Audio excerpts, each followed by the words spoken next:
कर्नाटकाच्या सीमेवर असलेल्या तसेच महाराष्ट्राच्या दक्षिण पूर्व भागात वसलेल्या सोलापूर येथील गड्डा यात्रा प्रामुख्याने सिद्धेश्वर मंदिराच्या परिसरात भरते। ही यात्रा महाराष्ट्रातील सर्वात मोठ्या आणि खास यात्रेंपैकी एक मानली जाते।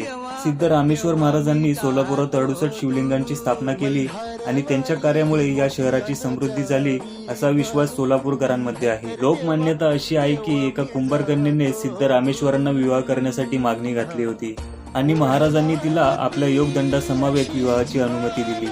हे अनोखे लग्न दरवर्षी सोलापुरात साजरे होते।